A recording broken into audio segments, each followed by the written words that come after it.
Our team gets along so well that we never have a disagreement. We always get along. These are the words never spoken by teams who accomplish great things. Hello, my friends. Jeffrey Shao here from Grow to Your Potential. This week, we wrap up our conversations on conflict as I further explore the need for conflict if we're to grow to our potential. As Todd Henry says in his book, Die Empty, an effective team consists of people willing to fight for their ideas, challenge others when necessary, and stand their ground when confronted.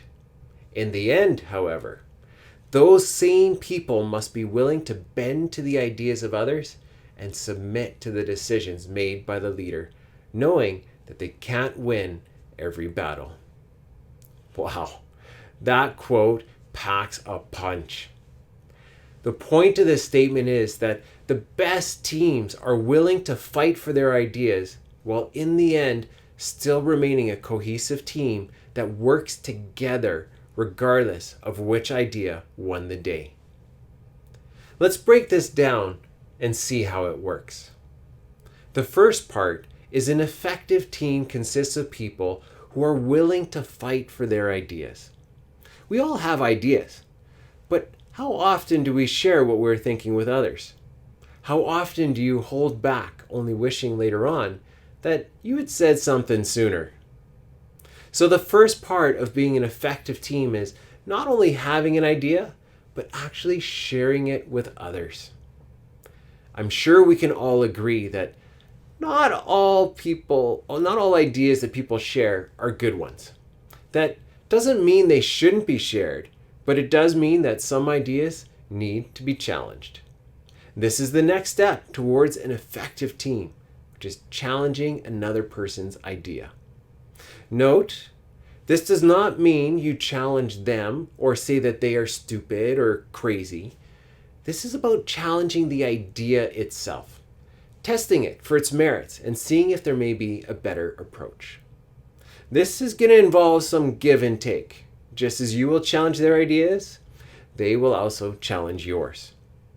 When challenged, you may want to just concede and let your idea slide. If your idea was truly the best idea, this would be a huge mistake as the team would suffer. But how do you know if your idea is worth fighting for? Well, fight for it and see how it holds up. Either it does or it doesn't. Whichever the case, fighting for it will help flesh out the idea and spur new ideas. If you were to follow these steps, you now have a team of people each fighting for their ideas. If it stops here, the team breaks down. To keep moving forward to the best idea, each person needs to be willing to bend to the ideas of others. This is not the same as giving in. Rather, it's about listening well, seeing the merit in another person's idea, and adapting through the discussion. In the end, a decision has to be made, either by majority rule or the leader's decision. Regardless of who makes the final decision, teams that excel are the ones that are unified around that final decision.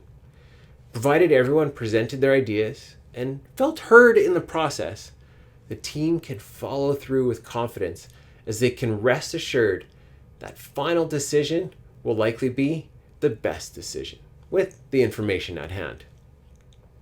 This is a tough process to go through as many people don't like confrontation, and yet the best ideas are only ever reached when all the information is on the table. To help the team reach the best decisions, a good leader will guide their team through the process while ensuring trust is maintained along the way. In the end, the best decisions are made and the team is positioned for success. The question that remains for you is this: does this sound like your team? Is your team able to get all the information onto the table and then follow through on the final decision? Or does your team remain relatively silent in the decision-making process? Then go about doing their own thing regardless of what the final decision was. If this is an area where you feel your team would benefit from some assistance, give me a call. There are multiple strategies that can be employed to help your team navigate conflict well so you can make the best decisions and have everyone work together to make it happen. It starts with getting to the root of the issue and then building a plan forward. This is really hard to do when you're in the midst of the problem. I know. I've been there. That is why outside help is so beneficial. A coach like myself is able to come in and see things from a different vantage point, help you to identify the root issues and pave that path forward to success. If you are struggling and know there must be a better way, don't hesitate any longer. Contact me today. I'm here to help you and your team grow to your potential. See you next week as we start a new series on communication, diving deep into tips and strategies to help you improve your ability to be understood and understand others. See you next week.